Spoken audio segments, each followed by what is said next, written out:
Hey guys, Starcraft here with another Starcraft 2 game, and I'm doing something a little bit differently this time around. You'll notice that there is a T and a P, but unfortunately, its rhyming comrade, the Z, is not present this game. This is going to be a Terran versus Protoss, and the reason I chose this game is because LiquidHuk is in the news lately, and by the news I mean the nerdy Starcraft 2 news, which is the only kind of news for me, if you ask me. Huck won Dream Hack 2000 and what's the year today? 2011 in Sweden over the weekend in spectacular fashion, taking down Fox Moon 3-2. I believe the series was either 3-2 or 4-3. I didn't catch all the games. I saw the last game. It was amazing. Maybe even 2-1. I don't know. But Huck, man, he was playing like a baller, defending against six spools, defending against Roachling all-ins with some sick sentry play. It was amazing, and it really inspired me to cast this. And of course, IMmvp, one of the best players in Korea right now, one of the best Terran players, kind of faded over the last couple of months, but I couldn't believe how much better than every other Terran, every other player he was, a couple months ago. A couple players have evened out with him, but still incredibly strong. From the team, incredible miracle. I don't know if I said that already. And apparently not bad English too. Gonzi, supernova. No idea what that means, but you gotta give him credit for trying, because I don't know anyone who's actually tried to learn Korean. So you PvP monster. Oh, MVP, you are awesome. Now I don't know if I know MVP has made it to the finals a couple times in the GSL, once, maybe twice, I forget. And I know he's gotten to the top 8 a ton. I don't think he's actually won a GSL. Let's see. Fruit Dealer won the first, MC second, MC third. Did Foxer win one? I don't know. I kind of lost track. I haven't been watching the GSL much lately. But they're just talking. Apparently they know each other. I think every pro player in Korea knows Huck because he actually plays on the Korean server. That's how I was able to obtain this game. And also, he plays in the GSL. He's gotten kind of far in the GSL. He hasn't had the best success rate, but I'm glad that there are tournaments like DreamHack and MLG and IPL and stuff like that, so he can hopefully place in those, get some money, and stay in Korea and try to represent us, and by us I mean foreigners. I know he is Canadian, and give us a good show, give us something to root for, because while you do have your favorite Korean players, it's always nice to see a foreigner. You want to root for a foreigner and try to see what they can do, if they can best the Koreans, who basically this is their national pastime. Korea, StarCraft 2 is Korea as baseball is to stupid people who like boring sports. Yeah, I said it. I don't care if you like baseball. Baseball sucks. Don't even try to tell me that baseball is cool. Players who play baseball professionally would rather mess up while looking good than look bad but make some kind of good play. It's like, oh, I just made a good play, let me just do my little strut, let me chew my bubblegum. I'll probably spit onto the field because that's cool nowadays. I hate the whole jock culture of baseball. Okay, if it wasn't for that, maybe the sport itself wouldn't be that bad. But it just pisses me off so much. Oh, look, a fly ball. Well, I could probably catch it, but I'd rather look cool while catching it and just kind of walk up to it, put my glove up at the last second. Once I catch it, I'll just hold the ball. I'll look at it like, you were trying to come at me, ball? You were trying to come at me? And then I'll throw it back to my teammate without looking like it's even hard to throw the ball. Oh my god, it pisses me off. I cannot tell you. Anyway, there's a bunker at the front, afraid of some kind of four-gate attack. Unfortunately, Huck will be putting down a Nexus. Now, a bunker like this can also mean I don't want you to attack me while I am building very few units and going to tech to something else, and we are seeing just that. He's going to be swapping on to this tech lab, sending out Banshees. I mean, doesn't it make you guys mad? Oh, give me 10 seconds, catcher. I have to do my 10-second routine at the plate before I hit the ball and grab my nuts and stuff like that. Now, I'm not saying that because I never played baseball. I played baseball competitively. I used to pitch, too. Yeah, I'm a pitcher, not a catcher. And it was pretty fun. I mean, it was okay. I liked being out in the field. I played center field. I was pretty fast, and it was fun when balls were actually hit to me. I like balls hit on me. But, I don't know, just, meh. I guess it's just super boring to watch. Super boring to watch. Now, softball. Softball, that's a game with action, man. That game has action. Those bitches fucking try. I don't know if it's a lesbian thing or what, but, they actually try to do everything they can. Those pitchers, they're like cheering for their team. Yeah! They don't give a shit what they look like, man. They just want to fucking win. Lesbos needs their cred.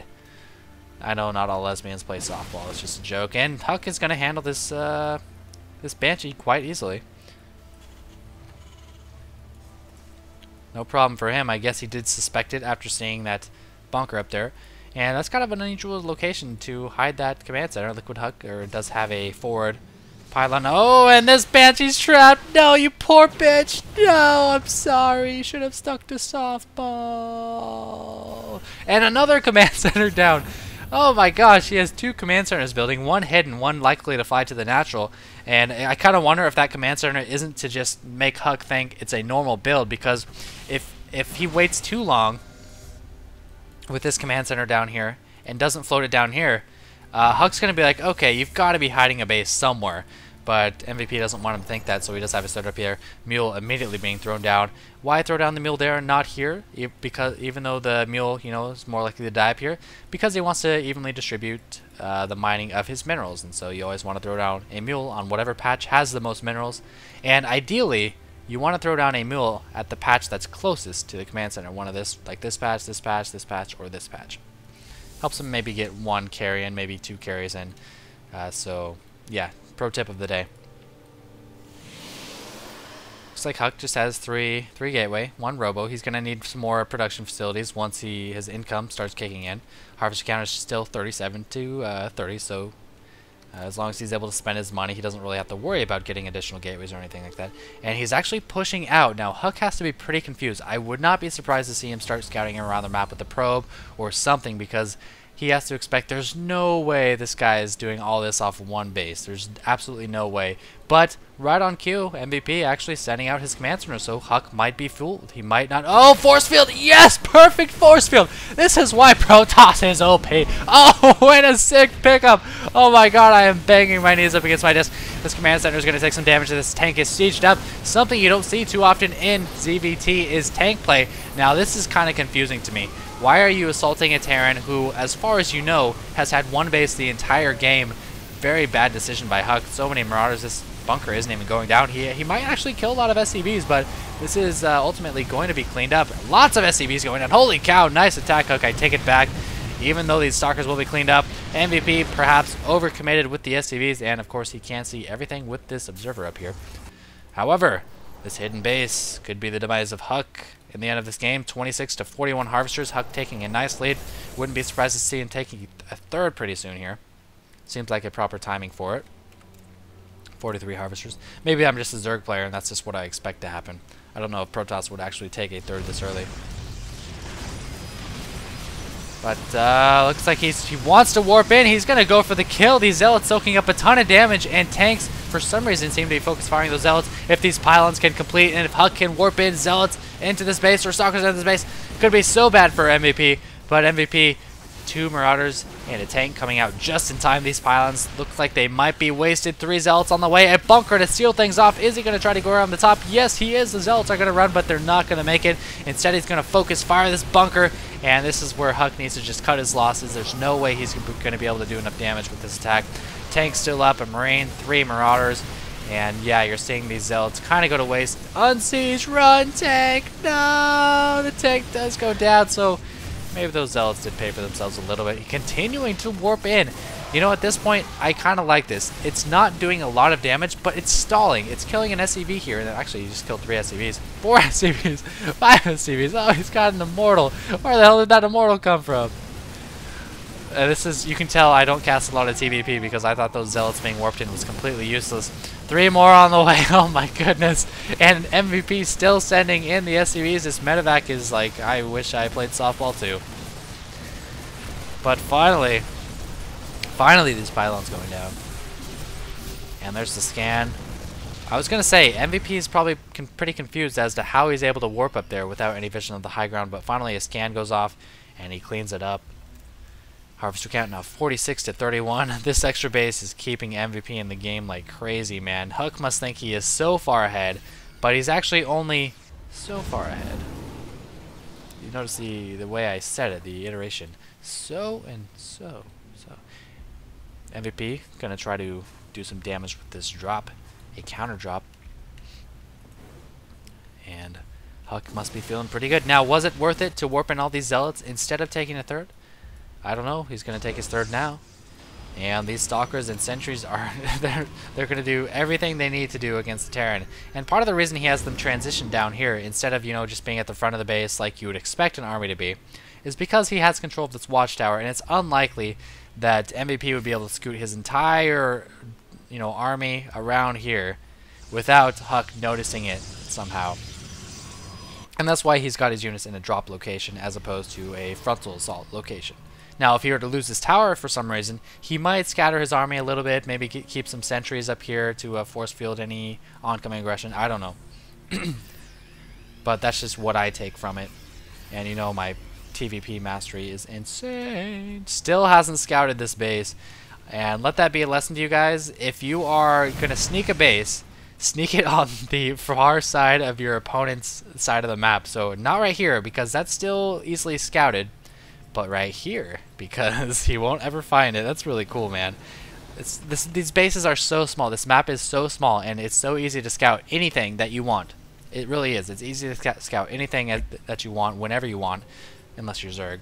Yet, somehow in this tiny, tiny map, Huk has not seen this location. It's so baffling. It surprises me. It's like how would he know to expand there? Just, man, I guess in TVP, TOS doesn't have the overlords that they can just send at every single base once they get speed. So maybe that has something to do with it. A couple Void Rays. Now I don't know what the purpose of these Void Rays are. Perhaps because he's Marauder tank heavy, he's deciding to go the air route. He's getting +1 attack. He's actually getting shields too. I wish I could like talk to him and ask him, why are you getting shields? Is there a reason? Do you want your buildings to be stronger? I guess, actually, you know what? I might have just answered my own question. Shields are the only upgrade in the game for any race, besides Terran's building armor, that actually benefit every single building in the game. All of your buildings. So maybe he's getting buildings not only for his units, or shields not only for his units, but for his buildings as well. And that absorbs a lot of damage, man. Let's say you're dropping in 4 Marauders. Those 4 Marauders attack 100 times. You're saving 100 damage on your Nexus. What would that be? 2,000 damage? 20 times 100? I'm good at math. 2,000 damage, and which would normally kill a Nexus, but instead, well, it wouldn't kill a Nexus because it adds 1 armor, but you get what I'm saying. Quit making me do hard math. God damn it. 2 more Void Rays. Is that going to be 4 Void Rays? Holy cow, this is a tech switch and a half. Speaking of a halfie, I need to do something after this game. Not gonna say what. And Observer in between the bases. This drop probably won't do anything. He does have a Raven supporting it, and I have a feeling, even if there are stalkers or something on the outskirts, like there are, that MVP will go in anyway with the support of this Raven with a point defense drone. Now the question is, oh, Huk moving him away at the wrong time, and this is exactly what I mean. You see what happened here? He forced the Stalker off the watchtower, and now Huk is rotating his army to the front. Exactly what I said. As long as you have this watchtower, you can prep for drops. If you don't have the watchtower, you might want to keep some units out front. And it looks like he doesn't really know where what the hell? He doesn't know where to position them now. There's a scan. And where's the point defense drone? There it is. Going to protect these dropships. And these Marauders could do tons of damage. So many units. Oh, that's a huge Protosaurus. Is 6 Void Rays. Is he going to reveal the Void Rays? Yes, he does. And this is going to do tons of damage to these units. Is he going to try to back out? No, he cannot run. He has to fight. He has no... or he has Blink. He can't load up. Load up! Run! Run! No, you poor bastards! Oh, they all died. Oh, it's so sad. Oh. MVP has somehow managed to catch up in harvester count, though, and that's pretty amazing. These Void Rays are going to be super annoying. Really annoying. Oh, nice micro pulling that Void Ray back. Is he going to pull this Void Ray back? All these Marines going down. And could this be GG? No, he has 2 Vikings. This will depend on how well he is able to kite with him. So far doing a superb job. I added a B to my word of the day to make it a little bit cooler. And 2 more Void Rays on the way. I feel like he should try a frontal assault with his ground. Yeah, here he goes. Frontal assault. But there's so many Marauders and tanks that he can deal with this fine. But the Void Rays are still a problem. These Vikings are doing tons of damage, man. They are supporting like a baller. This Protoss attack has fled a little bit. These Marauders did their job, causing them to flee. And 2 more Vikings out. That's now 4 Vikings. and these Void Rays kind of crashed and burned. Didn't really do what they wanted to. 2 more Void Rays, and it's now 3 base to 3 base. Huk thinks it's 3 base to 2 base. He's being incredibly aggressive, and this might end up backfiring. I don't know. He's doing a lot of damage, man. Holy cow, these Void Rays are insane. They are now +2 shields. I've never seen that before. That is so weird. +2 shields. And I guess it makes sense, you know. Their shields can regenerate. Why not make the most out of them by getting the armor upgrades? Because, okay, I took 100 damage on my shields. I'll run away, take 100 more damage on my shields, and all that will be reduced by 2 because I have shield upgrades. Maybe it's a new metagame. Maybe Protoss should start getting shields and start microing their units better. Try hit and run tactics, you know. It's actually a really interesting concept. Making the most out of your units by fleeing when they're weak. Just outright fleeing, not just microing, but just fleeing, going back to your base, and then getting shield upgrades. It's actually a pretty cool notion. And of course, it'll help with drops, as I said before. So right now, we've got a Huk. Oh, no, he scouted it. And if I was Huk and I saw this tiny little mineral patch, I'd be like, fuck! That's been there the whole game. Fuck! Now, the funny thing about this is, not only does this mean MVP has mined out tons of minerals this entire game without Huk noticing, Huk can't take this base anymore. He can't mine from this base. It's essentially mined out. And I think that's something that needs to be noted, because in these professional level games, oftentimes it comes to who has the most minerals available to them. And now Huk, he's going to kill this off, but now Huk has no minerals to mine from up here. It's actually hilarious to me. I don't know why. It's just really funny. But he's got to at least feel good that he took it out for the time being. And, you know, considering that the base was up there the whole time, without Huk knowing, he's actually still in pretty good shape. 29 harvesters. That was like every single SCV he had up there. He killed tons of SCVs with these Void Rays, man. It's now 29 to 71. I don't see how Huk can not win this game after that happened. Does he have charge? Yes, he even has charge. He's continuing to upgrade. Oh, he's getting carriers, and he's getting a Dark Stride, and he's getting a Templar Archives. He's on 4 base, and that's what a Protoss can do on 4 base. He's got pylons everywhere. I love this, man. That's so smart. Pylons in every location possible to warp in units on demand. He's going to warp in some DTs probably here, maybe some DTs here, float them into the expansion, and even if they're detected, they should take out a couple turrets first. Stalkers running in, doing some scouting job. Now, it's always safe to walk in with Stalkers like this. You might take a tank blast or two if you're not ready, but when this happens, just blink away and run away. It sounds like stop, drop, and roll. When you're in danger, blink away and run away. Something like that. No? Just me? Okay. Another cool thing about these shields is it's the only upgrade in the game that affects every single unit. So not only does it affect every single unit, it affects every single building. I mean, I was supposed to reverse those because I said building first last time. And so this is actually really good. Like, in a game like this, when you're getting every single type of unit, when you're expanding all over the map and you are susceptible to drops, shields are good. Why don't people get shields? Okay, comment question of the day. Why don't Protoss players get shields more often? Huk has shields on his ground units. He's got shields on his buildings. He's got shields on his carriers. Yes, they're more expensive. Yes, they're not attack upgrades or shield upgrades, but it seems like a really neat concept, and I want you guys to give me your input on it. Why or why not get shields? It even helps Immortals, I think. Actually, I'm not sure how that would work with the hardened shields. Planetary Fortress on the way, but Huk is going to counterattack while MVP's army is out of position. Not the best EMPs. There we go. There's a great EMP, only catching 1 Immortal though. Psystorm incoming. Lots of roaches. Great composition here. 2 carriers even, and he has +1 attack on those carriers, doing 12 damage per shot from the interceptors per 2 shots this year today. But where are the Psystorms? Where are the Psystorms? There's the Psystorms, and these carriers are just not even microing at all. You know, you're not used to having carriers in your forests. I understand that, Huk, but you can at least micro them back a little bit. They soaked up some damage though, and hopefully gave Huk the edge he needs. But no, MVP making the most out of a very tiny army. 2 more carriers here, and you know what?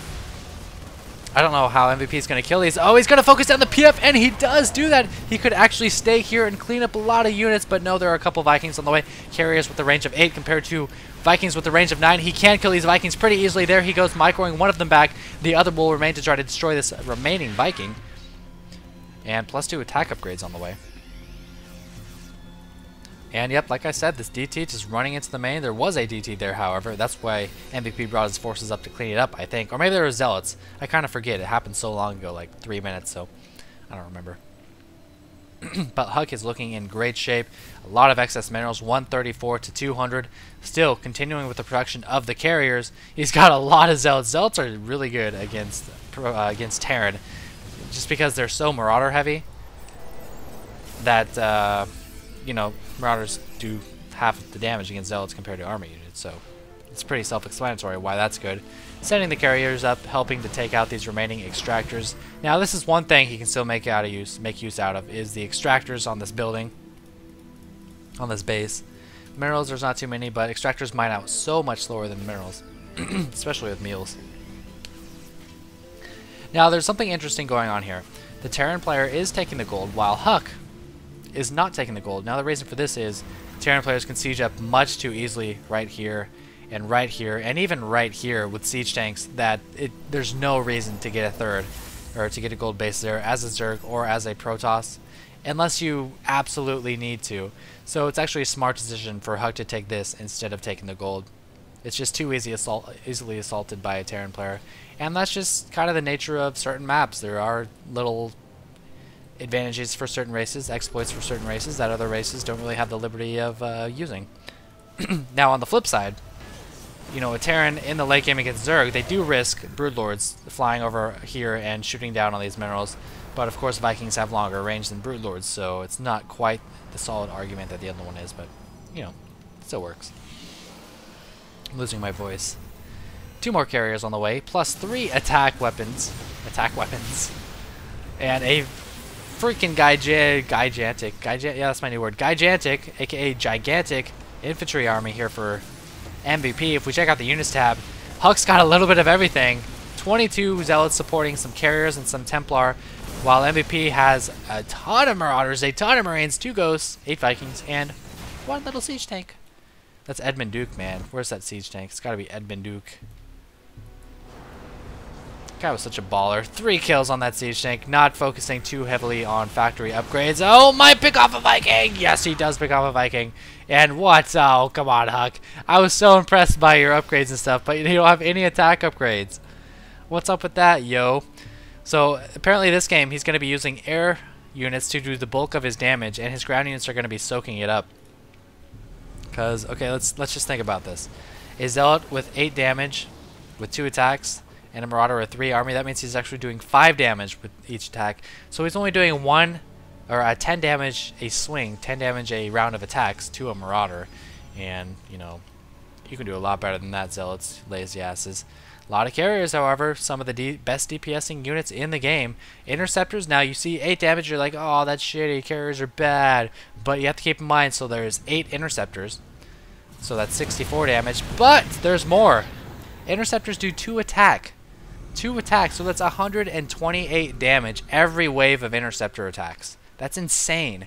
Now, the armor reduction is going to be a little bit higher because the interceptors do 2 attacks, but still, 128 damage right now for 1 wave of interceptor attacks, that could kill a freaking Marauder if they had no armor. But they do have armor, so. And here it is in action. Oh, those Marauders dying so fast. I don't know if he has the Marines to take this out. He's got to fly to the front. Oh, I don't even know what's happening. Where are the High Templar? There's the Psi Storms. Where are... Oh, they came in... They were in the Warp Prism. I've got to back up. That was sick. That was sick. MVP is like, what do I EMP? I don't know what to EMP. Well, you should have EMP'd this Warp Prism coming in the side. He has Warp Prism speed. Look how fast that thing is. 4 beautiful storms. Oh, my God. Oh. Yeah, you guys said to make more orgasms. Oh, but a nice EMP. These carriers need to stay back. Almost like Roaches and Broodlords, carriers need support against these Vikings, but it looks like MVP's gonna clean this up. He's got just he's got just the right number of Vikings, just the right number of infantry, and these carriers are doing tremendous damage though. And this is one repercussion of these carriers having +3 shields against Vikings. Holy shit, those carriers actually won! Oh, get out of there! Get out of there! Oh, this is going to be fun to see. Will this carrier defeat 2 Vikings? Turn around. Turn around. Yes! Oh my God, carriers are so fucking strong. 128 damage to each of those dead Vikings. Oh, that was awesome. And that's what happens when you have awesome upgrades. So those Vikings normally do 14 and 14 per missile, but instead they're doing 11 and 11. So every Viking round, they're only doing 22 damage to the carriers. Carriers have 450 life. That was awesome. The carrier could have taken on like 4 fresh Vikings all by itself. Because how much life do Vikings have? I have to check that real fast. Damn it, I want to see. Oh, here we go. 125, and the wave of interceptors does 128. This carrier can essentially one-shot a Viking right now because it has full upgrades and the Viking has no armor. I want to see that happen again. Oh, do it, do it, do it, do it, do it. No, yes, yes. Oh, oh. Do it again. Oh, no, it died. Oh, but the Archon finishes it off. I am hysterical. I am on my casting end. This game is so long. And I already casted a game today. I have no endurance in my voice right now. And Huck's still on 4 bases. MVP still, I don't know how he is still alive. His harvester count has been so low all game. He hasn't even bothered to take these bases. No, there's a Dark Templar. How am I supposed to take these bases? And based on the food count, I have to give this game to Huck right now. I was unsure for a little bit, but then these carriers are like, what's up? I've got like 10 more upgrades than your Vikings, so fuck off. Oh man. Orbital from his main forced to lift off and try to land somewhere, but these Dark Templar, man, these guys are pros. 0 kills and 0 kills, but that's really not giving them enough credit. They need to, I can imagine them going back like in the cafeteria with all their, or the barracks eating all their food or whatever, talking to other High Templar or Dark Templar. I got 70 kills on the battlefield. I got 92 kills on the battlefield. I killed a battlecruiser. I denied a 3rd expansion and a 4th expansion. That was better in my mind. But look at this. It's actually so pro. These guys, I'd rather have a Dark Templar denying this for however long, 10 minutes or whatever, than have one that just went into a base and killed like 6 SCVs or whatever. Because that's super. That gives you comfort. It gives you ease of mind. It's like having a burrowed Zergling there. You just know that base is not being mined from, and you know when it is going to be mined from, and you know where you are at in the game. Do I need to expand? I'm on 3 base. No way, I've got every base covered. He's only got 1 base. You know, you don't really need to expand in that situation unless you're at like 200, but you know, it's just ease, it's comfort of mind. Comfort, ease of mind, ease of something, I don't know. I really love that Huck is continuing to produce these carriers. You might think, alright, well, he surprised him with the carriers, it's time to try something else. But no, these Vikings are not cost effective against these carriers. These carriers are really upgraded. Really upgraded. Look at that, 4 armor. So the Vikings are doing 22 damage around to the shields and 20 damage around to the armor, to the hull of the carrier, and that's really GG right there. Like, that just makes me want to say GG. I want to see like 3 carriers go up against 12 Vikings or something ridiculous like that and see what happens. But oh, almost lose. Look at that, one round. Oh, those Vikings just dropped so fast. Almost killed that War Prism with that stuff in it. With the High Templar in it. And he's even got a Colossus. These Vikings, are they going to be caught out in the field? These infantry now have 3 upgrades. That's good. That's what he needs against these carriers. Will this be the final assault? This base is forced to lift off. Carriers supporting the Colossi with the Stalkers in the front. Zealots need to come in and support as well. Storm's going down, dropping right on top of these infantry. He could have sniped that War Prism, but didn't catch it in time. And these Zealots are still way back to the east. You can see on the minimap, but it doesn't matter. Huck is going to destroy the rest of MVP's army and seal out an amazing... Whew, amazing game. That was awesome. I cannot believe how good Huck is now. It's really incredible. Looks like there might have been some kind of drop, but killed maybe some pylons. Didn't really matter. Huck was able to finish the game anyway. And I need to take a break, man. That was intense. Hope you guys enjoyed it. Let me know what you think about those Protoss shield upgrades and the Vikings against the upgraded carriers, man. That was hilarious. As always... Oh man, Michelob Ultra only has 2.6 grams of carbs. You guys know that? That's insane.